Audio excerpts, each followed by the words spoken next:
Europe 1, bonjour, le journal des sports, Raphaël Duchemin. Et Émilie Bonneau avec à la une, ces Marseillais décidément très en forme en cette fin de saison. Ils sont increvables, titre ce matin l'équipe, 59e match depuis août dernier, record d'Europe et pourtant ils ont battu hier soir les Niçois 2-1 grâce notamment à un Dimitri Payet des grands jours, passe décisive et buteur, un niveau auquel on ne les attendait pas forcément après leur qualification pour la finale de Ligue Europa jeudi dernier, eux non plus d'ailleurs. Florian Thauvin, l'ailier de l'OM.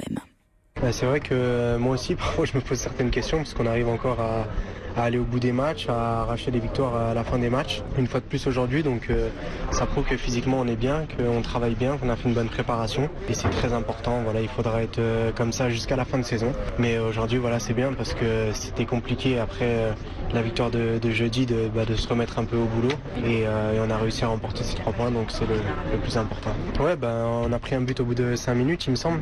C'est un problème récurrent chez nous. On a un peu de mal à corriger ce petit défaut, mais ce qui est bien, c'est que derrière on a les ressources mentales pour revenir au score et puis après gagner ce match, mais il faut quand même faire attention. Le Marseillais Florian Thauvin au micro européen de Yann Théroux. Et cette victoire fait que Marseille reste bien placé, Émilie, dans la course aux places européennes pour l'année prochaine. Oui, l'OM s'accroche 4e ce matin au classement de la Ligue 1 alors qu'il reste 2 journées de championnat, à 1 point de Lyon 3e qui a gagné également hier, à 2 points de Monaco en bas de tableau. Metz est relégué, c'est officiel, battu 2-1 hier par Angers. Lille respire, sort de la zone rouge après un match renversant face à Toulouse, victoire du LOSC 3-2. Ce sont les Toulousains qui sont désormais menacés, 18e et potentiel candidat au barrage. En Espagne, c'était le Classico hier soir, pas de vainqueur. Et non, match nul de partout entre Barcelone et le Real Madrid devant près de 100 000 spectateurs.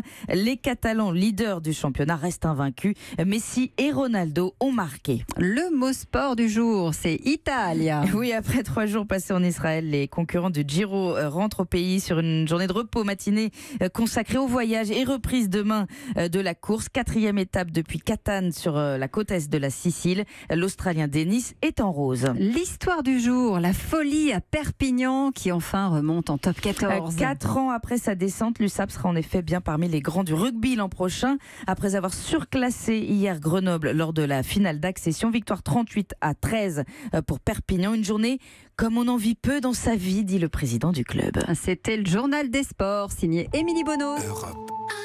Europe 1.